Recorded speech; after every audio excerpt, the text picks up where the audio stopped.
Y'all VZ, we back with another video. Today is Jasmine Crockett once again. She's going crazy in a good way. She's not playing with y'all. She's speaking her truth. Make sure y'all like, comment, subscribe, hit that notification bell so you get notified when I upload. Let's get it. So much, Mr. Chairman, and thank you so much to our witnesses for being here. Unfortunately, we are witnessing today yet another political stunt, plain and simple. Republicans are here drawing a clear line in the sand. They will stop at nothing to advance Donald Trump's agenda and the dangerous blueprint laid out in Project 2025, even if it means targeting the very groups that are working to protect our communities and support our law enforcement agencies. Let's be clear, my colleagues across the aisle have shown little to no interest in working with Democrats on real solutions for the American people. Instead of addressing pressing civil rights issues constituents actually care about, like wrongful deportations of U.S. citizens, ongoing efforts to undermine voting rights, or the serious flaws in our criminal justice system, this committee is spending its time holding a hearing with a title that sounds like it was ripped from a conspiracy blog. This hearing, How Leftist Nonprofit Networks Exploit Federal Tax Dollars to Advance a Radical Agenda. Really? I mean, when I listened to you, Mr. Chairman, who I do respect, I heard you say things about why is it that we're giving money in other places?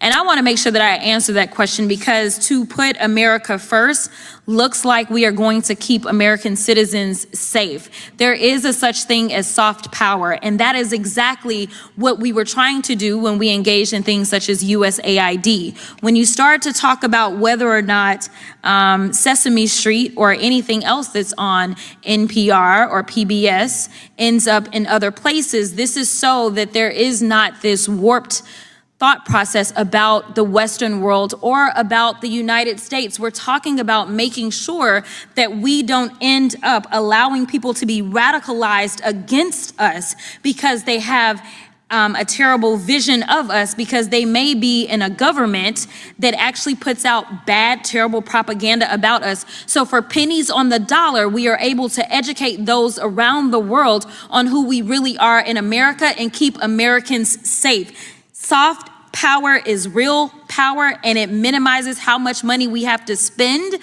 say, on dropping bombs in countries at a random time without, say, congressional authority. But I digress. This kind of rhetoric, whether directed at nonprofits, their leaders, or elected officials, is not only reckless, it is beneath the dignity of this institution. And sadly, this isn't the first time this has happened. Over the past 6 months, we've seen hearing after hearing do nothing but attack nonprofits, as well as those who are just generally on a mission to serve, protect, and uplift vulnerable communities. In just my own committees, this has got to be the second or third time I've had to sit through the same tired narrative. If my Republican colleagues are truly concerned about taxpayer dollars being misused for political agendas, I'd encourage them to take a long, hard look in the mirror. But since we're here again, spending more of the American people's money and time on political theater, let's at least stick to the facts. Fact.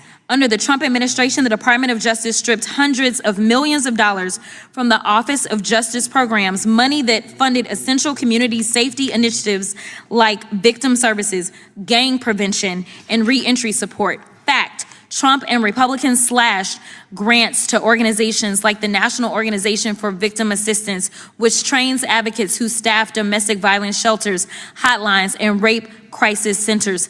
Fact.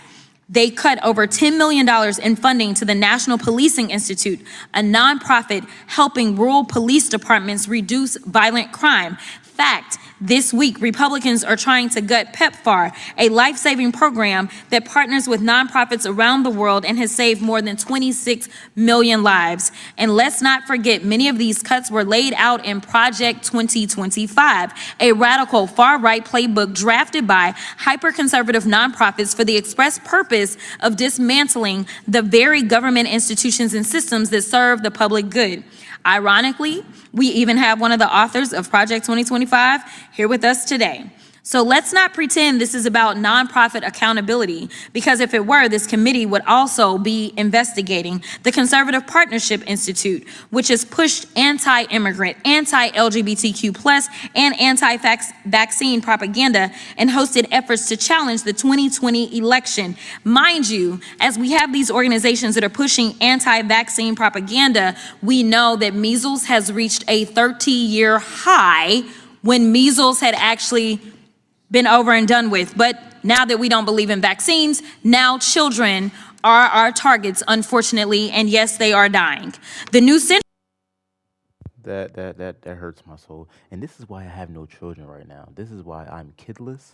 There's nothing wrong with kids, but bringing kids into this world right now is dangerous. I'm just saying. Denying kids vaccines and now they're dying, kids going missing.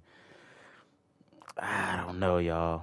Y'all let me know what y'all think about that in the comment section, man. I don't want no kids no time soon. Not gonna lie. Foundation, a white nationalist organization that somehow maintains its 501c3 status to launder hate speech through the language of intellectual inquiry. Or they would investigate Turning Point USA, which has been linked to organizers of the January 6th insurrection. But Republicans aren't talking about those groups because this isn't about accountability. It's about silencing organizations that challenge Republican power. It's about targeting nonprofits that protect the very people this Trump-aligned movement continues to harm.